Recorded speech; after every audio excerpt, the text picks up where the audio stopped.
पूज्य प्यारी प्यारी साधु संगत, प्यार से बोलिए धनंकार जी। सत्संगत मन मंत्री होता है और विवेक राजा होता है। सत्संगत यदि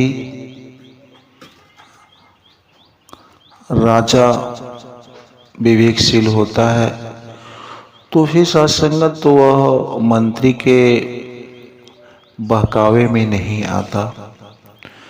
मंत्री सुझाव देता है तो फिर राजा के पास अगर विवेक है तो फिर सत्संगत तो वह उस बात को समझता है कि मेरा मंत्री जो हमें सुझाव दे रहा है वो सही है या गलत। लेकिन सत्संगत कहीं राजा के पास विवेक न हो तो फिर सत्संगत वह मंत्री के बहकावे में आ जाता है। तो फिर सत्संगत वो उल्टा पुल्टा काम करना शुरू कर देता है और फिर सत्संगत वह अपने राह से भटक जाता है। तो कहने का मतलब है कि सत्संगत ये जो मेरा विवेक होता है, ये जो मेरी बुद्धि होती है, वो सत्संगत राजा होता है और मन मंत्री होता है। और सत्संगत मन के ही कारण तो सब कुछ होता है। मन मरे न माया मरे, मर मर जात शरीर। इस सत्संग जैसे आत्मा अजर अमर अविनाशी है, उसी प्रकार से सत्संगत ये मन भी नहीं मरता। मन के कारण ही इंसान अच्छा करता है, मन के कारण ही सत्संगत बुरा करता है, मन के कारण ही उसे मुक्ति मिलती है, मन के कारण ही उसे भक्ति मिलती है। तो कहने का भाव है कि सत्संगत हर इंसान के पास विवेक का होना अनिवार्य है, विवेक रूपी राजा का होना अनिवार्य है। जैसा कि आप सभी जानते हैं कि बिन सत्संग विवेक न होई। हमें सत्संगत में सद्गुरु के द्वारा विवेक प्राप्त होता है। तो जिस व्यक्ति के पास विवेक है, बुद्धि है, तो फिर सत्संगत तो सत मार्ग पे चल सकता है।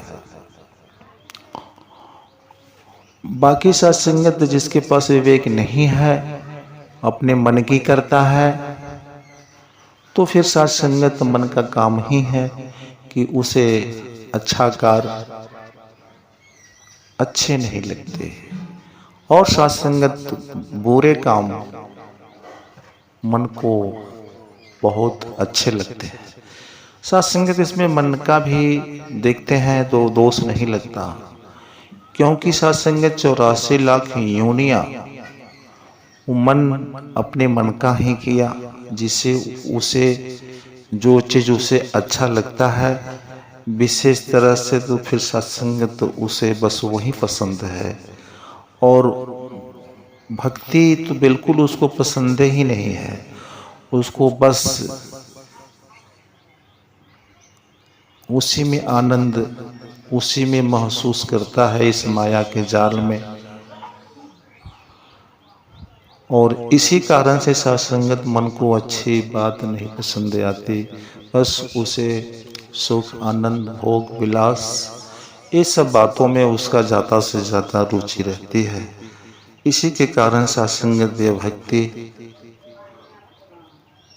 मुक्ति पर वह ध्यान नहीं देता या उसे पसंद नहीं आती। तो फिर सत्संगत वह व्यक्ति विवेकशील है, गुणवान है, जो कि गुरु के बताए हुए आदर्शों पे चलने का प्रयास करता है। जिसके पास प्रभु ने विवेक दिया है तो वो सतमार्ग पे चलकर अपने जीवन की यात्रा को तय कर सकता है।